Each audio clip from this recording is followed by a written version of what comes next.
Well, we did it, team, and we did good. Australians voted no, and you played your part. Our plain-speaking, down-to-earth Vote No video reached an incredible 100,000 views right on the day of the referendum. And the impact wasn't limited to the 100,000 viewers either, but for the people they talked to. We gave them a fair and totally reasonable answer to the question, why are you voting no? So how many Australians were persuaded to preserve equal access to Parliament for all Australians just from our video? Who can say? But we made a big difference and you played your part. Now, to express my genuine appreciation, I have a gift for you. Now, I know when anyone on YouTube says they have a gift, it's usually an income-producing opportunity for them. This one isn't. It's a gift worth $20 and it's free and without obligation, not a money-making opportunity for me. I'm author of the book Lasting Happiness in Uncertain Times. This book puts recent developments in psychology and the nature of true happiness into everyday language and achievable steps. I can't give you all a copy of the book. They cost me $8 each from the publisher. It's on Amazon if you'd like to buy it. But the same material is available on demand in a video course presented by me. The course sells for $9.95. It's yours free using the coupon code VOTENO, all in capitals, all one word. Go to lastinghappiness.link. That's lastinghappiness.link, not .com. It's in the description below. Click Buy Now and you'll connect to the learning platform where it's housed. Sign in for free, click Add to Cart, and use the coupon code VOTENO in capitals to receive the course free of charge, yours to keep and enjoy at your own pace. Now, if you're already as happy as you can be, I'm pleased to hear it. So you're welcome to use this offer for a friend who may be experiencing difficulties or have negative habits of thought they'd like to change. The publisher only allows me to make 100 courses free in any 1 month. So if the coupon has expired when you try, wait a month and I'll reactivate the Vote No coupon again. Briefly back to the referendum. Where do you think the yes case went wrong? Certainly the contradictions didn't help. Voice pioneer Marcia Langton insisted the full Uluru Statement was 28 pages. The Prime Minister insisted it was just 1 page. And with their huge advertising budget, $7 million donated by the banks, $2 million from Telstra alone, they still didn't explain how the voice might work and fix the uncertainty that was driving the no vote. So now Aborigines won't get special access to Parliament. So what would make a difference? My suggestions are based on my experience working with the now disbanded Aboriginal and Torres Strait Islander Commission. I saw things the public seldom see. Here are my suggestions for the way ahead.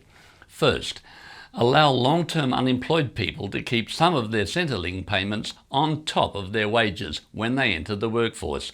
Otherwise, getting a job replaces free income from Centrelink with income you have to work for. The roughly 50% of working-age Aborigines currently on Centrelink don't like that offer. Second, any parents on welfare who don't send their kids to school go onto a fully managed welfare card, one where you only spend it on essentials. A welfare card without even the current 20% you can spend on anything won't be popular. It will be an incentive to send your kids to school after a good night's sleep, a hot shower, a nourishing breakfast, and with a will to learn that you inspired in them. Third, require anyone living in remote communities to move, with fair removal expenses paid, to areas of high employment, such as fruit-growing districts, where they're crying out for workers. That's not to restrict anyone's right to remain in a remote location. Just don't expect the taxpayer to keep paying your welfare if you decline a reasonable move to a worthwhile job opportunity. Fourth, keep remote communities dry and drug-free, heavily policed. Now, if you like a beer or the choice to have one, gain skills and move to where the work is, and you'll have that choice. Fifth, 18-year-olds in remote areas should not immediately go onto welfare. That's a terrible start to adult life. They should be required to earn or learn, including special culturally sensitive residential boot camps that are fun and teach them fitness, teamwork, self-discipline, motivation. Sixth, work for the dole schemes should be continued, but you don't get paid if you don't show up. That's not a fine, that's no show, no pay. Anything unreasonable about that? Finally, there should be a limit to the amount of welfare paid to any one household. Aborigines value the extended family, and I admire that. But two middle-aged Aboriginal couples, each with 3 grown children, sharing a rambling country home produces a household income of more than $3,000 a week, taxpayer funded. No wonder we can't persuade them to enter the workforce. The pay's better if you do nothing. Given the willingness of yes and no voters to make a difference, these initiatives should be made a reality, and don't put them in the Constitution. The idea is to remain flexible. Keep the initiatives that produce results, drop the ones that don't. Happy with my thinking? Well, I have another invitation for you.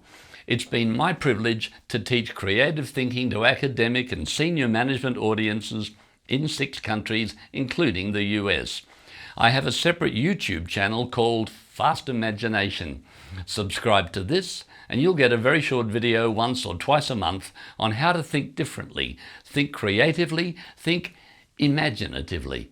There are many benefits from changing your thinking, including some unexpected ones, like deeper sleep or improved life enjoyment.